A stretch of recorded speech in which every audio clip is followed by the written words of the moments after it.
In this video, I'm going to uncover the 3 biggest financial mistakes that people in their 20s make and how you can quickly solve this problem. This video will solely focus on financial optimization and efficiency.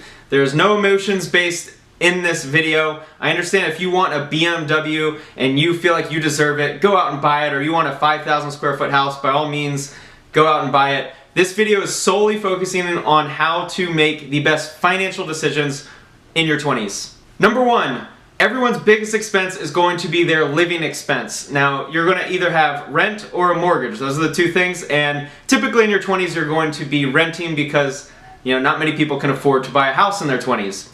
So, first, let's focus on rent. A lot of people rent right out of college, and in order to decrease your expense, you're going to have to make a couple decisions. And if you want to make your living expense the lowest possible and in the most efficient manner, you're going to have to get roommates. Now, solely talking about renting, I would highly recommend finding a place with multiple roommates. Now, I know everyone in America feels entitled to have their own place because, they deserve it and all this. We're talking strictly lowering your living expense and making the best financial decision for yourself and your future.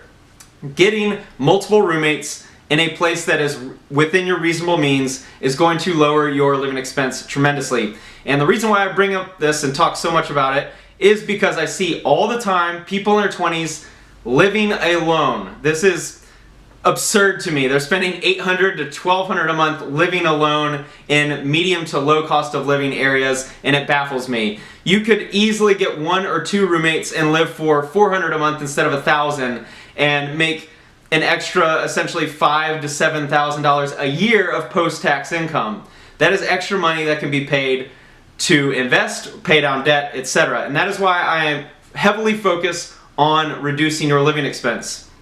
If you are someone that can afford to buy a house, so now we're shifting from rent to mortgage, then I would highly recommend house hacking. I see it so common. This is so common. I see people posting on Facebook or posting on Reddit, posting various places about how glad they are to have their new house and how them and their spouse got a 4,500 square foot, okay, maybe I'm exaggerating, but like a 3,000 square foot house because they might have a kid one day or are looking to have a family. This is financial illiteracy in my mind. I really do not understand it. At a time when you can be building wealth for your future and to cut off years, sometimes a decade off your retirement, you can optimize your financials and just make a better decision. And here's the solution. So I already provided the solution for renting. For mortgage, you can house hack. Buy a place that's within your means in a neighborhood you're comfortable with.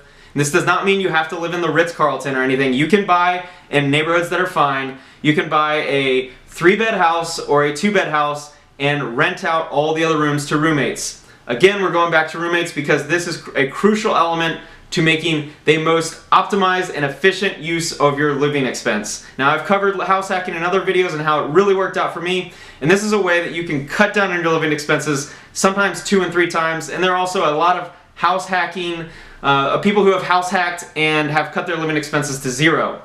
Number 2, your auto expense. Now, we all need a car to drive around and take us to our jobs that make us money. I get the importance of having a car. However, the difference between buying a $5,000 used car, which is completely fine, and a $25,000 to $50,000 new car just doesn't make sense. And again, the video is not really focused on those who make $150,000 a year as software engineers, because if you can afford it, you could argue it's fine, and I get that. This is mostly focused on people in their 20s who are a little tight financially, don't make a lot of money, and want to get ahead. That is what my channel is all about, and that is why it really baffles my mind when I have coworkers and I have friends and I see people on the internet who drive nice Lexus or a nice new car that costs them $30,000, and they could have a $8,000 car that has essentially all the same features. The difference between having a $100 loan and a $350 loan for essentially the same piece of plastic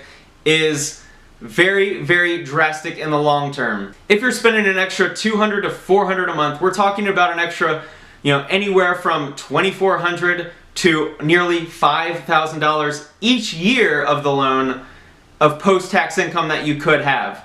This is again money that could be invested elsewhere or could be paid towards high interest rate debts that will help your wealth grow faster. The reason why I'm so triggered when I see dumb car purchases is there is no difference between a nice new Lexus and a used Toyota. I'm sorry, it makes very little difference in your life. It does not bring you more happiness. It does not get you laid anymore. It just does not bring you any more satisfaction.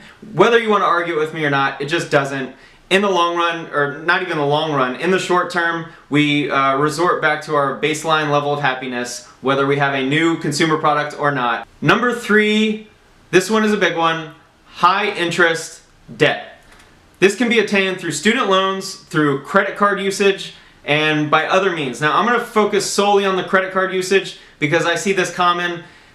Having a credit card is great. There are many benefits of it. However, if you're financially irresponsible at 23 and you go out and spend multiple thousands of dollars on the clothes you have to have, or on just dumb purchases that us consumers make, it puts you in a position to have to pay high interest rates to pay off that credit card. And when you go out and spend frivolously and you spend way more than you have, then you're stuck with high bills. And the issue with this is you may not have the money to pay it off all in cash, so you end up getting stuck behind the 8 ball and you end up paying a much higher rate, a much higher payment every single month than you should.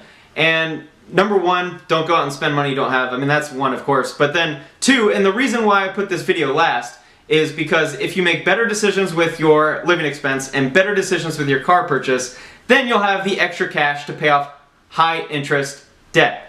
To give you an example, if you have a $1,000 credit card loan, well, I'll call it a loan, you still have $1,000 to pay on your credit card.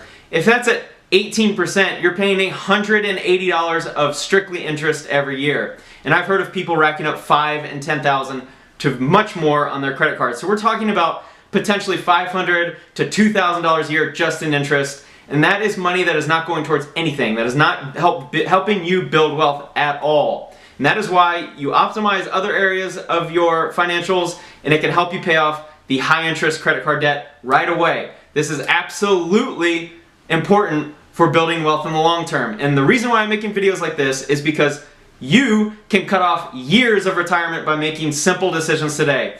This video is mostly aimed at you in your 20s, not necessarily for everyone, but if you're in your 20s and want to make the best, the most optimized, and the most efficient use of your money, follow these solutions that I've provided for the 3 highest expenses you'll have. Thanks so much for watching. Go ahead and drop a comment right now if you agree or disagree with what I've said in this video. I'd love to hear your thoughts. Feel free to ask me any questions you like. I love answering them and making videos about it. Thanks so much for watching.